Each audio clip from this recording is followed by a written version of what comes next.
கோவை கோட்டமேடு பகுதியில் கடந்த 2022ஆம் ஆண்டு கார் வெடித்து ஜமீஜா முபீன் என்பவர் உயிரிழந்தார். போலீசார் நடத்திய விசாரணையில் அவர் IS ஆதரவாளர் என்பது தெரிய வந்தது. இந்த சம்பவம் தொடர்பாக மொத்தம் 17 பேரை தேசிய புலனாய்வு பிரிவு காவல்துறையினர் கைது செய்தனர். இதைத் தொடர்ந்து விசாரணை நடத்தப்பட்டு வருகிறது. அதுபோன்று IS பயங்கரவாத அமைப்புக்கு ஆதரவாக செயல்படும் நபர்கள் தொடர்பாகவும் போலீசார் மற்றும் சிறப்பு புலனாய்வு பிரிவு SIU போலீசாரும் தீவிர கண்காணித்து வருகின்றனர்.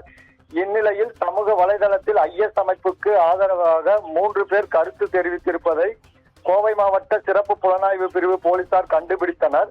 அவர்கள் எந்த பகுதியில் உள்ளனர் என்பது குறித்து விசாரணை நடத்தியதில் நெல்லை மாவட்டம் மேலப்பாளையத்தைச் சேர்ந்த 3 வாலிபர்கள் கருத்து தெரிவித்திருந்ததும் அவர்கள் கோவை மாவட்டம் காரமடையில் தங்கியிருந்து வேலை செய்து வருவதும் தெரிய வந்தது.